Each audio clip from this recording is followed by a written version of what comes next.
to episode 2 of season 1 of a Washed Up Sports podcast.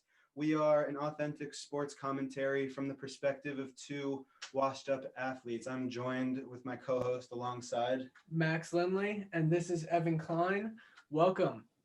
This is episode 2. We're excited to be joined by Carly Helfand. She spent a year as a corporate services intern with the Philadelphia Eagles. She also spent a year as football operations intern with the Philadelphia Soul for the AFL.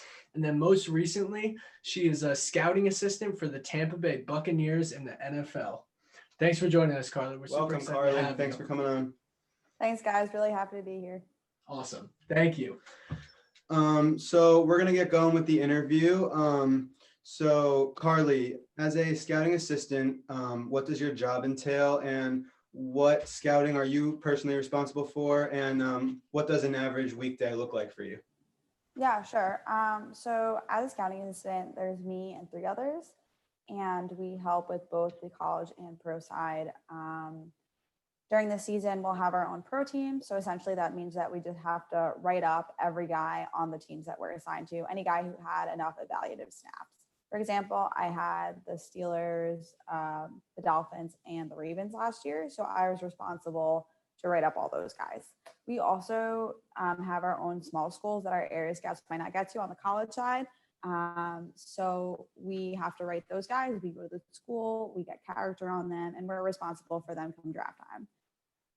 We're also a big help when it comes to the workout. So anytime we have guys come in for a tryout, we help facilitate that. And just like other stuff, miscellaneous things, we help with advances for our pro scouts. We do POAs, which are like cut up tapes, and essentially highlight what the player looks like in that season. And when we get close to the draft, we help with draft prep, combine prep, etc. A day during the season, you get in around 7. If it's advanced day, you help with the advance, you get it ready for the coaches, and then you kind of just do whatever is needed. Normally, you're just getting your work done. So right now we watch games for our pro teams and get started on our pro reports. And if we have college teams, we're calling about character and watching those guys as well. Obviously, this year is a little different with the COVID landscape, and we can get into that later if you guys want.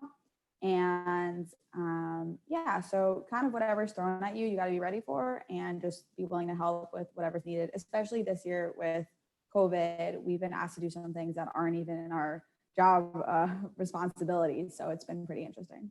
Yeah, it seems like you guys got a lot on your plate. Yeah. Yeah. For sure. So what are some of the things that you look for, like to come draft time and come when you're looking at these schools that maybe your scouts didn't get to?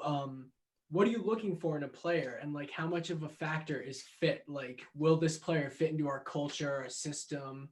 How's their like attitude? How much of that is a factor? Sure. So for our organization, I can't speak for others, but for our organization, character is super important. We take a lot of time and effort into really getting to know the guys that we could potentially bring into the building. And if we don't think that the character is up to par, it could really hurt a guy as we have him ranked on our draft board. So it's really key for us that we bring in good people to our locker room. Yeah. That seems like it'd be super important. I know with the Patriots, they're always talking about that. And it seems like Tom's in Tampa, and it seemed like the Buccaneers before Tom also like had always had that staple of bringing in like high character guys. Sure. So we have this idea called like, I am that man. And it's like these criteria that we look for in the players that we bring in. That's awesome. So we want to know, could you tell us what it's like for you working, in an NFL facility, like a world-class facility where you're surrounded by these world-class talents every day, and tell us how it feels, come game day, when you see your work come to life out on the field. What's that like for you? Sure. So obviously we have a very nice facility, and it's awesome being around the guys. When I first started the job, of course, I was a little starstruck, coming in and seeing these guys up close and like talking to them every day. And, kind of like then, your employees now, your employees together now, your colleagues. Yeah. Which is kind of like a wild thing. Like growing up a Giants fan and like, JPP was like this like, insane athlete to me that like won a Super Bowl. And now I'm like seeing him every day at work. Yeah. And I'm like, yo, what's up, JPP? And he's like, what's up, Carly? And I'm just like, That's this so is weird. awesome. Like, this is like so weird. Like 12-year-old me would be like, what?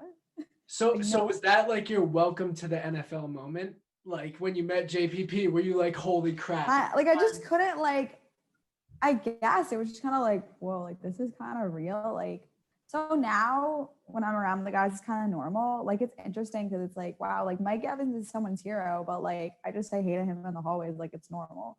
So I definitely don't take that for granted, but it is pretty wild, I have to say. But in the end, like you kind of realize that they are like normal people, just like doing their jobs and like wanting to be successful at their jobs. And then when it comes time for game day, it's honestly kind of like fun knowing the guys like off the field as well, because like gives them like another reason to root for them. And it's kind of awesome, like the day after a game being like, hey, like you did a great job, or like that was an awesome play you had. It's cool that you get that opportunity. And for me personally, I haven't like scouted anyone like big enough that they're like contributing as a starter. But my guy did make the 53 this year as an undrafted free agent. So that was really awesome to see. Huge. There we go. I was really happy about that. And that's like really cool to see, like with your work paying off and like, obviously like getting a steal as an undrafted free agent. So yeah. That's awesome. I personally, I've had the pleasure of knowing Carly for most of my life, probably. Yeah. Yeah, definitely most of my life, a family friend. And I can just like tell Max and the viewers from experience, Carly's someone who's always like really manifested this. Like Carly's always known like so much about football, and like everyone always knew that like this is what Carly, like this is like along the lines of what Carly wanted to do, work in football, and like that she was like had the work ethic to get there and stuff like that. So it's really cool to have you on again. So Thanks, Ev. Appreciate that. There you go. Speaking of that, like, do you have any like inspirations like that inspired you to want to work in football, or was it just like the love for football? So I mean, I have mentors in the industry, for sure. But I'd say like my love for football was the huge drive behind it. And my dad is responsible for most of that. For sure. Like he showed me my first Giants game. He took me to training camp practices. He took me to everything like we could possibly go to. We used to like rewatch Giants games together, like film sessions. And then he surprised me with season tickets when MetLife Stadium opened, and that was like the best day ever. And so he's been like a huge inspiration for me. And also my dad always pushes me. Like he is so into networking and has always been that encouragement for me. And then again, I do have mentors that are in the field. So my boss, when I worked for the Arena League, he was the general manager and the assistant head coach at the time.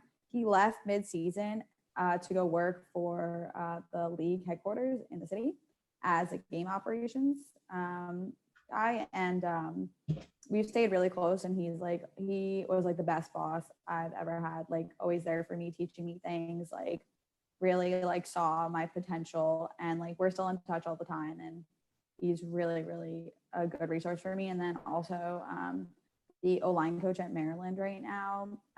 He was the offensive coordinator when I worked at Penn.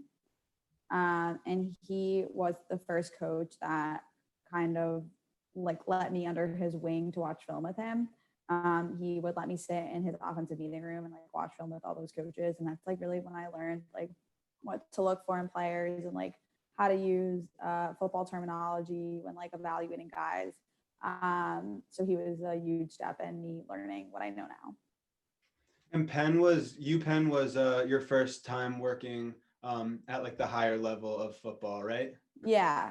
So it was basically my first time. Well, I had like early on, I did a marketing internship with their athletic department, but interning with Penn was my first time on the football side of things. And that was like when I really got my foot in the door. Gotcha. So the NFL has been trying to make football a more inclusive sport over the past couple of years, and we're reading up on it. And in 2015, the Buccaneers launched the Women of Red organization. Can you talk a little bit about the work you've done with the Women of Red organization and what their goals are? Sure. So, Women of Red is an initiative that our organization has done a lot for. It's kind of spearheaded by one of our owners, Darcy Glazer-Kasowitz. She's our only female owner. So it's like a really big personal initiative for her. And it basically looks to highlight the women that are, doing these high level jobs in the organization or jobs on the football side. And it looks to inspire the female Buccaneer fan base.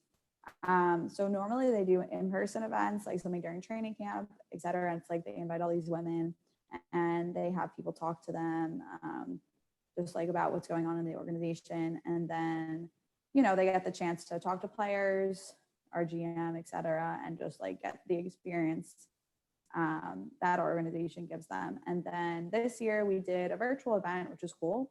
And I got to be on a panel with some of the other women that work on the football side alongside me. And that was really awesome. And we got to like debut that to a bunch of our fan base. And I think we got some good reception for that. So that was awesome. That's awesome. So just building on that question a little bit on a personal level for you, what is it like for you working in a sport that is predominantly known to be filled with males and being a woman in that field? What's that like for you? Sure. So luckily for me, I've only had a positive experience. Every organization I've been with and every team I've worked for has been super inclusive and accepting, basically treating me like one of the guys, which I've always wanted. I don't want to ever be looked at differently because I'm a woman. I want to be valued for what I can do for the organization, not because of my gender.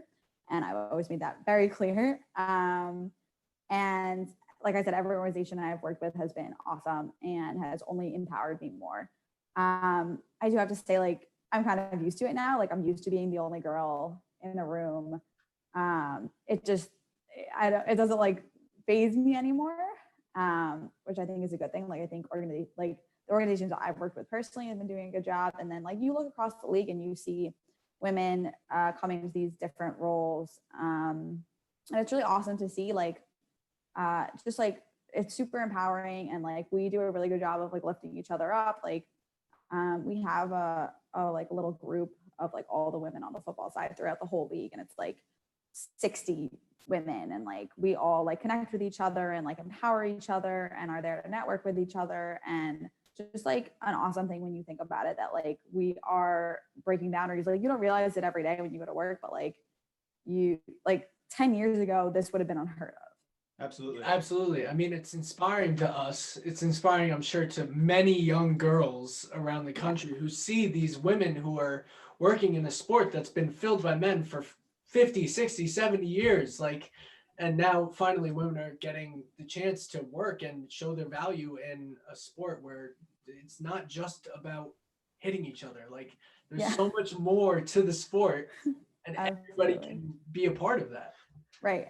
Absolutely. I think for me, that's like the biggest thing that like motivates me is that I don't care even if it's one little girl that looks at me and goes, wow, like I didn't even know that's possible. And look what she's doing. And like, I want to do that. Like, I didn't have that when I was a kid. I didn't have that woman to look up to. I didn't think it was like, of course, like you set your dreams high, but like, you don't see it happening. You don't see it being possible. And like, I want to be that person for young women. I want them to be like, I love football and I can do it too. And I can participate. And also like, you don't have to play to work in football. Like that's like not something that needs to happen. So like, I don't know. I always like, that's like the biggest thing for me is just like inspiring these young girls to get involved in the sport. Yeah. I mean, I definitely agree. You can like completely have a football mind without being 6'6" and 290 pounds. In order to like be able to know how the game works. I think that's just like obvious in my opinion. I'm sure Max agrees. Yeah, 100%.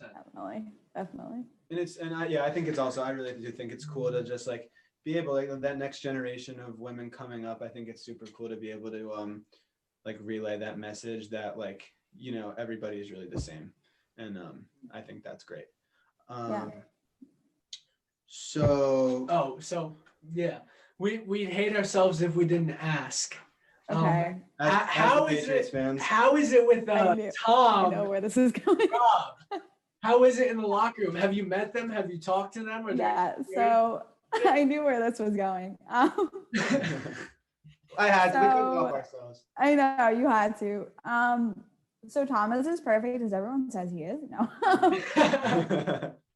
He's honestly super nice. Like he is always like on a mission, so he's never like actually like really talked to me, but he always like stops and says, "Hi, how are you?" Whatever. And like it's still a little jarring. Like when you run into him in the hallway, you don't know he's coming. You're just like, "Whoa, that's Tom Brady!" Like that's fucking Tom Brady. Yeah. So it's kind of weird, but like immediately when he came in the building, you felt a shift. Like our players were immediately like, we have a shot, we gotta pull it together. Like I think that's why we've been so good with like COVID stuff, is because like our team is like, we can really win now, and like Tom has really brought that. And it's pretty wild. But yeah, like when you watch him on the practice field, it's super high intensity, all the guys are locked in, it's really cool. It's definitely different than it was last year. Yeah. And Gronk is funny as hell. He's like a big little kid. We got to meet Gronk Did you really? at a bar mitzvah when we were 13. Who's bar mitzvah? One of our friends that from we school. went to Yeah, middle school with. Yeah. He must have been so happy to be there. Oh, yep. He fit right in. He was like jumping, dancing. That's what I'm saying. He's literally a big little kid. His foot is like this big. Oh yeah, he's He massive. has His shoulder. huge feet. Yeah. Okay. He's just a huge person. But he's literally like a big little kid. He's so excited all the time. He's just excited to be here. Like every time he talks to you, he's like, and he's just like so happy. He's really funny, and he's a big dude. Like he's a good ass blocker, let me tell you. And like let's just in New England, we always preach that, where it was like, yes, Ralph doesn't get the credit. No, he will fuck some people up as a blocker. It's fucking awesome. I remember they played the Colts and he threw someone out the club. Yeah, exactly. Like he is 2013. awesome. Yeah. Like that's why it's like, like the first few weeks, like, the coaching staff was like getting some shit, like why, like from fans, like why you're not throwing a Gronk, why you're not throwing a Gronk? I'm like, can you, like, the dude is the sick blocker, like. Yeah, I don't know. Like personally, I like to see, like, as much as like getting a nice catch is a good thing. Like I love to see a tight end fuck some people up. Right. That's like give that to me every day. Those are like the unrecognized parts in like mainstream football that people don't really look at as much. Right. The unsung hero. Exactly. Yeah, like you'd love to see a tight end go out there and pancake at the end. Oh yeah, it is awesome. It's awesome. Yeah.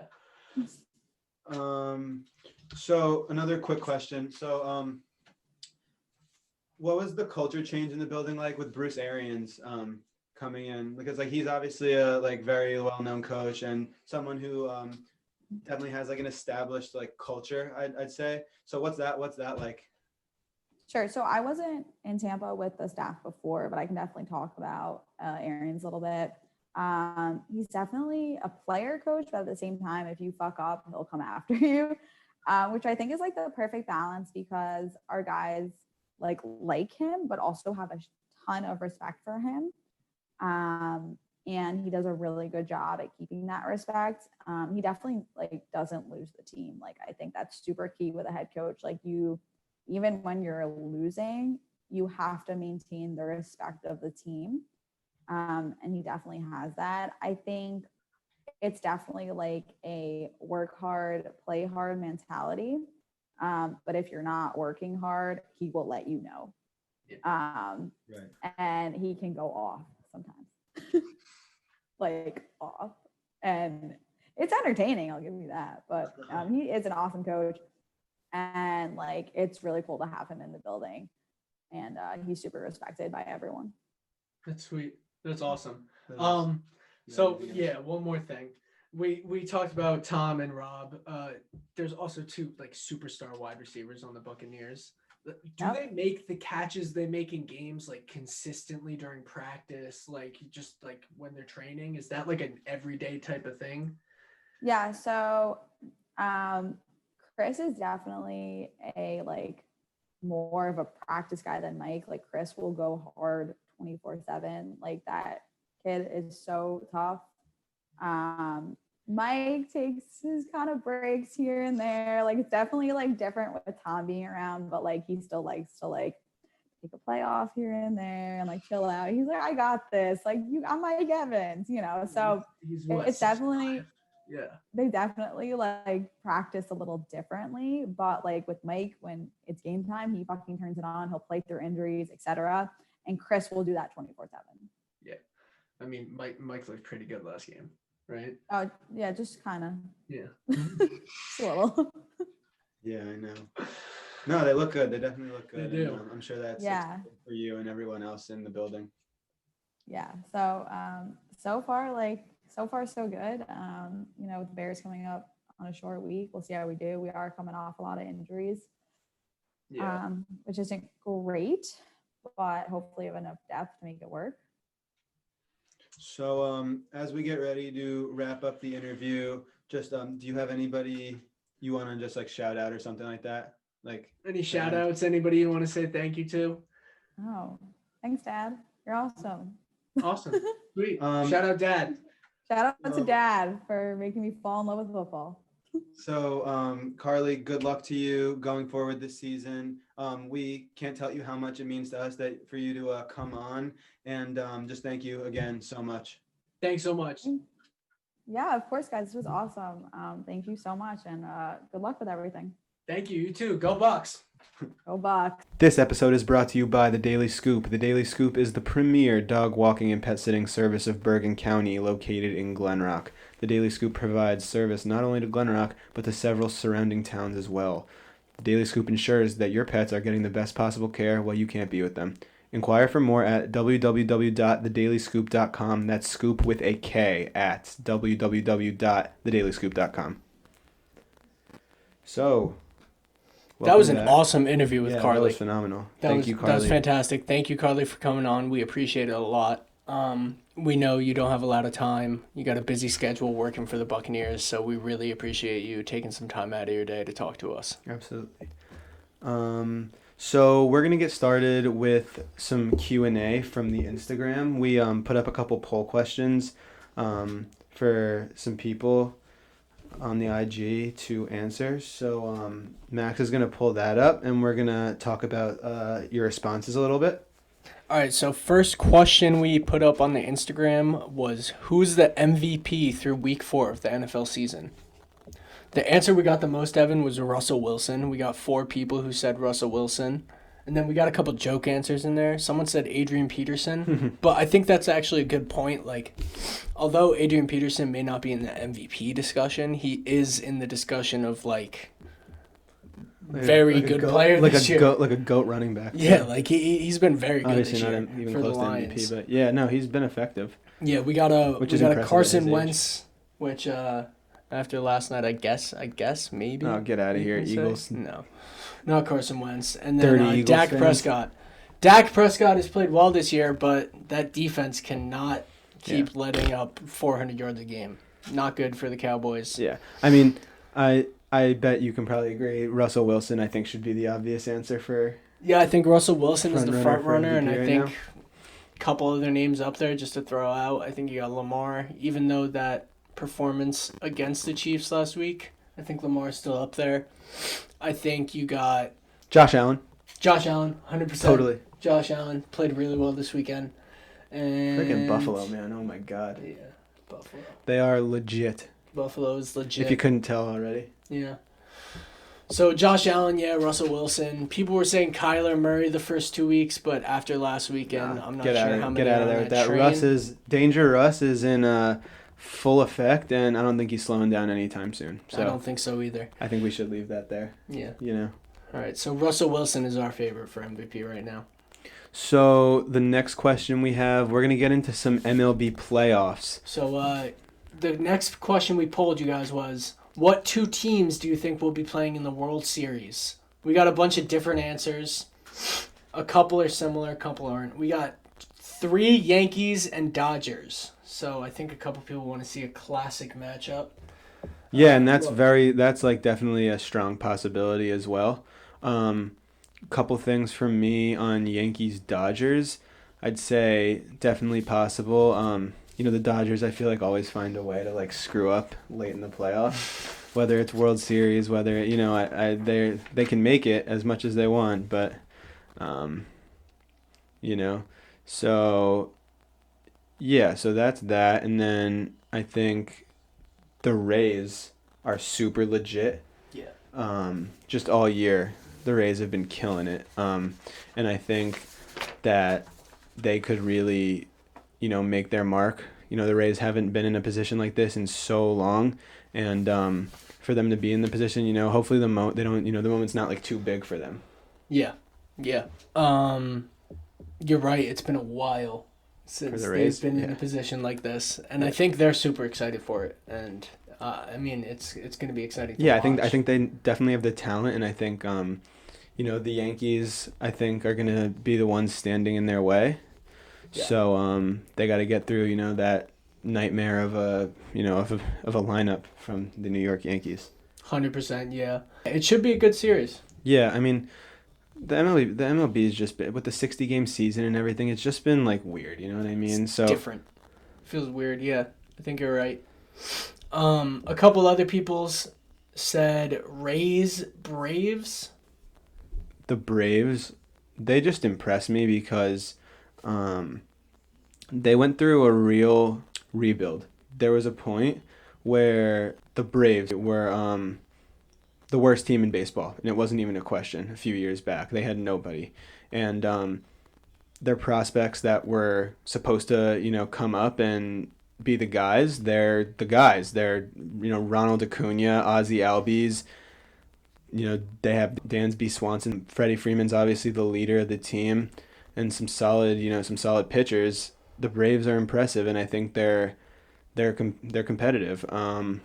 They as a team, they have to pick up their batting average. Yeah. I'm just and I'm a mediocre baseball fan, as you guys can tell a little bit. Like, Klein is way more educated than me on this stuff, but just looking at their batting average here, yeah, there's one player who's batting above 250.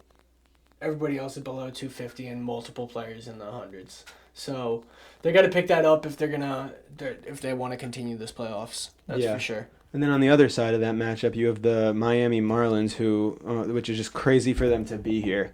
Yeah, didn't they have the COVID outbreak earlier in the year? They did have the COVID outbreak, which was like right at the beginning of the season, and then somehow a team that nobody thought could ever be in a position like this is in this position, and I'm interested to see for them another team. Haven't been there in a while. Let's see if the moment's too big. They have some young pitchers, but these guys, they're flamethrowers. These guys have crazy arms. Sixto Sanchez just got no earned runs and a shutout to get to this point for them. He's 22 years old, went out to the mound and just showed some unbelievable stuff. So props to him and some of the other guys on that pitching staff. So that's an exciting series. And then on the other side of the NL, you have Padres-Dodgers, which, Dodgers are, of course, going to be the front runners there, but don't sleep on the Padres. As everybody knows, Fernando Tatis Jr., just like unbelievable talent, and Manny Machado, just these guys are, legit. Good. Always been good. So, yeah, and then you have Astros, A's, who just played today, and which was an interesting game, but the Astros hitting was a little bit too much for the A's. Put up 10 runs and won 10-5 in game 1 of that series. I have a question for you, actually. How would you feel if the Astros made a run after all the controversy? I don't want to see that because they cheated, and I just don't want to. I feel like they shouldn't. They almost don't deserve it. Just from robbing everyone else of that season. I feel like they almost don't deserve the moment, you know? Yeah. They are a good baseball team. There's no doubt about that. For But sure. it's just, I just think it's different because we're in this weird scenario this year. We're in this weird situation compared to years past. So it's a little different for the Astros and for the rest of the teams, even though they did go through this whole cheating scandal over the past couple of years.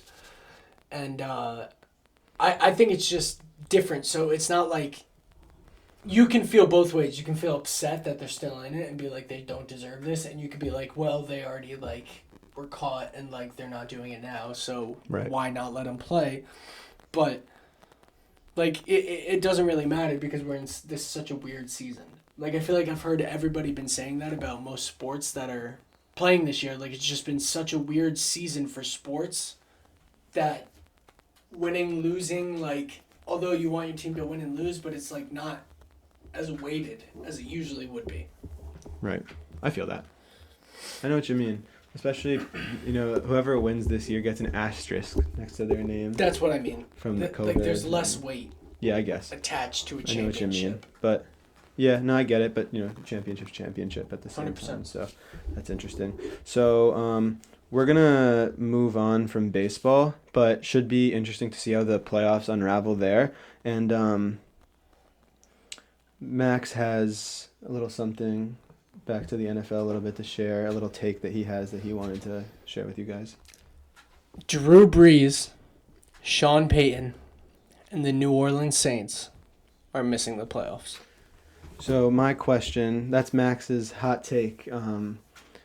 My question would be, on the Michael Thomas front, what type of impact does that have if he's back there, if he's there and healthy and putting up his old numbers? Could that change? Could you like see that changing, or you're sticking with that? I'm going to stick with it because I don't think as a team they have enough. That defense is pretty good, but as an offense, literally all they have is Kamara and Michael Thomas. Right. We've seen that. Like, Breeze barely has anybody to throw to when Michael Thomas Right. isn't It's there. Emmanuel Sanders. It's Traquan Smith. Exactly. So, like, and I don't trust Breeze. I don't think anybody should trust Breeze. We've seen season after season after season in the later tiers of the season. His arm falls apart. He doesn't have these big throwing games. He can't throw the ball 40 yards down the field anymore. It's like, it's a different Drew Brees the second part of the season. I got you. So I don't trust Drew Brees. I don't trust the New Orleans Saints. I say they are going to miss the playoffs in this strong NFC South division. Interesting. So, yeah, and I mean, I won't deny, I'll never deny Kamara carries that offense, but he's, you know, definitely one of the best weapons in the NFL. As a running back, he does it all. As a pass catcher, he does it all. Great route runner, great everything. Just a complete stud. You know? Yeah, he's fantastic. Yeah, I even with Michael Thomas, I just don't see it really happening because he's the only way they facilitate their passing game. So, I'm just not a big Drew Brees believer. So yeah, I don't think the Saints are going to make the playoffs. I wouldn't be surprised even with Michael Thomas if they made the playoffs. Okay. This past weekend though, some crazy stuff in the NFL. The Brownies The Cleveland put up Browns 49 points on that against Dallas the Cowboys. defense. And it looks like the Cowboys are in trouble. Or Yeah. are they? Could be. I think they might be. You think they're in hot water? Yeah, a little bit. Mike McCarthy is a miserable head coach. Yeah, Mike McCarthy and Jason Garrett are the same thing. Until the Dallas Cowboys not get rid of Jerry Jones, because you're never going to get rid of Jerry Jones. that's Until the Dallas Cowboys make Jerry Jones stop acting as coach, God, creator, and GM and owner, like, they're never going to be a successful football team again. He doesn't know what the hell he's talking about. He tries to force his way into these situations and, like, makes it impossible for these quarterbacks that they have to grow. Yeah, I mean, I think the Cowboys have good pieces, no doubt. They have one of the most talented offenses in the league. They have Right. the number one receiver who could go up with Zeke, everyone. absolute number one monster, receiver. obviously. Zeke, they have a franchise quarterback. Dak is a franchise I quarterback. agree. I definitely agree with that. The thing they're missing is a defense. People that talk can an make awful lot of stops. shit on Dak Prescott, It's but ridiculous. I think he's good. Dak He's can really freaking good. ball. He really does. Yeah, Dak can ball. If you don't think so, you're a little crazy, in my opinion. No, yeah. So keep an eye on the Browns. Baker, OBJ with 3 tutties. Oh yeah, he looked really good. What a day. That By far his best game as a Cleveland Brown. yeah, that trick play where Jarvis got it on the end around and then threw it to OBJ in the corner for the end zone. That was beautiful. And Kevin Stefanski was talking about it. He said that the last time they practiced that play, actually, it was in practice, Jarvis threw it into triple coverage. He said he was that confident in Odell, that Odell was going to come back down with the ball. So that's a pretty cool thing from that game. It's good to see the Browns win. They're on 3-1 now. 3-1 record. Yeah. Looking good. I'd love to see the Brownies make a playoff run this year. That'd be crazy. That'd be really good for Baker Mayfield. They deserve it, Yeah. in my opinion. Those fans, I feel bad for those fans. I couldn't imagine rooting for a team like the Browns. Yeah, so also a really weird statistic. I'm not sure what the actual number of days is, but it's like over 1,000 days since this past Sunday, like besides this past Sunday, that the Browns and Bengals won a game on the same day. Wow. Yeah. Huh. That's wild. Crazy. So last thing we're gonna touch on from NFL standpoint was our pick'em mishap. So obviously last week we did 4 pick'em games, and only 2 of them happened on Sunday, because obviously Cam Newton tested positive. Steelers coronavirus. Titans got canceled just There was a straight up. COVID outbreak on the So that's Tennessee getting- Titans. yeah, so There's that's still getting- positive tests coming out of Tennessee as of yesterday, so that is not looking good for a reschedule. Yeah, so that's not happening right now until further notice. And then Patriots Chiefs Monday night. We'll see what happens there Yeah, that's with Hoyer. So Hoyer's playing. obviously we'll wasn't see how that goes. anticipated. But the 2 games that did happen were Houston and Minnesota, and which we both got wrong. We both said that Houston was going to win, and we got those wrong. And then there was Vegas and Buffalo, which I get a point for because I took the Bills and you took the Raiders. yeah, Max really liked the Raiders in that one, but I just couldn't see it. it's all right. It's all right. Houston, big news out of Houston today. Bill O'Brien, we just talked about him on the last podcast. Bill O'Brien and is he gone. Gone. Thank God, man. He was horrible. Yeah, we said that. We said Bill O'Brien sucks on the We're first done with episode. him. We said it. First episode of the pod. We said we are done with Bill O'Brien. So let's get someone in there who can, lead Deshaun Watson and that team in the right direction. Their defense is like pretty bad. It's not awful. Their run defense is bad. Yeah. But I was saying to you earlier, though, I think they should get Eric Bieniemy in there. yeah, I mean from he's getting a Kansas head City. coaching job next Oh year. my gosh. Just the a fact that he's not a offensive head coach this mastermind. year is a little To bit. see him and Deshaun collaborate would be really interesting. I think that would be some really good stuff right there. I think if that happened, people would really start to see how close Deshaun really is to Pat Mahomes. Yeah. Like, people think they're so far apart and, like, Pat Mahomes' world's better, but I'm We'll see. telling you guys, like, Deshaun Deshaun's Watson legit. is No right doubt there. about that. Yeah. Right there with Pat Mahomes. Yeah. So, final segment for this episode, we're going to check in on the NBA Finals. So, Game 3 was last night. This is huge. So, Game 3 last night, which Jimmy was Buckets. Sunday night. Jimmy Buckets with the triple-double put the team on his back to keep him in it. 2-1 Lakers. LeBron was crying all night. You think? Oh, he was crying all night. Every little call, he was just beside himself to the refs. I couldn't stand it last night, but I thought you meant he was crying, like, Oh. after the game. oh I no, was like, I don't think LeBron. no, to the refs like in the game that he was being a Gotcha. baby.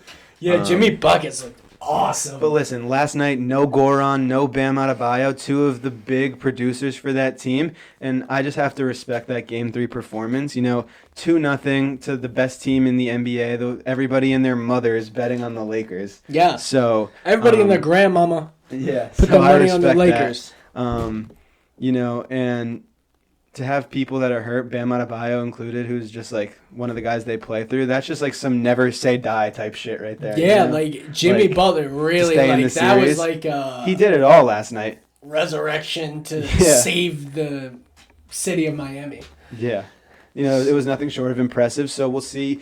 The Heat need another one on Wednesday. So I really, What do you think, Evan? Do you think it's gonna happen? I don't know. I mean, the Lakers, they're tough. When they're on, they're on. Like you saw in the first two games, like when Anthony Davis is like in his like zone, there's no stopping him. Yeah, You it's know, pretty hard to and stop. LeBron's there to, organize and facilitate the whole thing and do his thing. And then when their role players are even, playing well and shooting well, it's very hard to stop them. Yeah. But if you catch them on a bit of an off night, you need Jimmy Butler to do what he did last night and capitalize. So hopefully Bam plays in the next game for Miami. So to give them a little bit of a boost at center. Because last night, Kelly Olynyk, double digits in points. So, so they got a little boost from him, which is good because they needed something from another big. So so really competitive in the finals in the NBA right now. Going to be interesting to stick around and see what goes there. Yeah, everyone was counting the Heat out, and we said on the first episode, don't count the Heat out. Don't count them out. They're not out of this series. Yeah, I'd like to see Bam back in there. I'd like to see hopefully Goran try to play. Hasn't been ruled out for the series yet. Not looking amazing, but we'll see about that. Yeah, we'll see. So obviously this drops Thursday. Game 4 will be Wednesday. I actually think it's Tuesday. Oh, I might have made a mistake there. It's fine.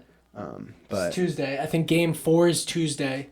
So this episode is going to drop Thursday. So we'll be see talking what about the happens. results of the NBA Finals probably next week. yeah, so maybe there'll be some developments by the time everybody's hearing this, but that's where we're at right now. And so thanks everyone for tuning in to episode 2 of season 1. We had a blast making this one for you guys. Thanks again to Carly. Shout out to Joe Katzenellenboygen. Hell yeah. Has one of the longest last names I have ever heard, but he helped us a lot with figuring out the audio editing for episode 1, which we're new to. We're new to this. We're novices. Right. So shout out Joe. We appreciate your help, bro. So make sure you follow the Instagram, subscribe to the YouTube, and stay tuned for episode 3 coming next week. Thanks, guys. Shoots! I just wanna take you out and show you off. You already know that you're the perfect one. Girl, when I'm with you, feel like a champion. Ever since I got with you, I feel like I done won me a trophy. A trophy. I won me a trophy. A trophy. I just wanna take you out and show you off. You already know that you're the perfect one. Girl, when I'm with you, feel like a champion. Ever since I got with you, I feel like I done won me a trophy. Trophy. I won me a trophy. A trophy. I won me a trophy. Trophy. I won me a trophy. Last name ever, first name greatest. Like a sprained ankle, boy, ain't nothing to play with. Started off local, but thanks to all the haters, I know G4 pilots on a first name basis. In your city, faded off the ground. Nino, she insists she got more class. We know, swimming in the money, come and find me. Nemo, if I was at the club, you know I balled. Chemo, dropped the mixtape, this shit sounded like an album. Who'da thought a countrywide tour be the outcome? Labels want my name beside an X like Malcolm. Everybody got a deal, I did it without one. Yeah, nigga, I'm about my business. Killing all these rappers, you would swear I had a hit list. Everyone who doubted me is asking for forgiveness. If you ain't been a part of it, at least you got to You witness. the number 1 trophy wife, so it's only right you live the trophy life. You grew up on J-Lo, Timberlands by Manolo now. Till one day I put an angel in your ultrasound. I wanna dip that ass in gold. I wanna dip that ass in gold. I made it over NBA, NFL players, so every time I score it's like the Super Bowl. Baby, we should hit the south of France, so you could run around without the pants. I put that glacier on your little hand. Now that's the only thing without a tan. My trophy on that bound bike, I gave you only pipe. If people don't hate, then it won't be right. You could look at Kylie, Kendall, Courtney, and Chloe. All your mama ever made was trophies, right? Get the fucking on the dresser just to make that pussy wetter. Gotta put you in that vintage, now you rockin' Perry Ellis, then I leave with you. Only cause I believe in you. We get the banging on the walls just to piss the neighbors off. You in the 12-foot ceilings, ain't just painting through the hall so I can breathe with you. I wanna live my dream, Okay, hello, it's the Martian. Space Jam Jardins. I want this shit forever. Wake up and smell the garden. Fresher than the harvest. Step up to the target. If I had one guess, then I guess I'm just New Orleans. And I would never stop like I'm running from the cops. Hopped up in my car and told my chauffeur to the top.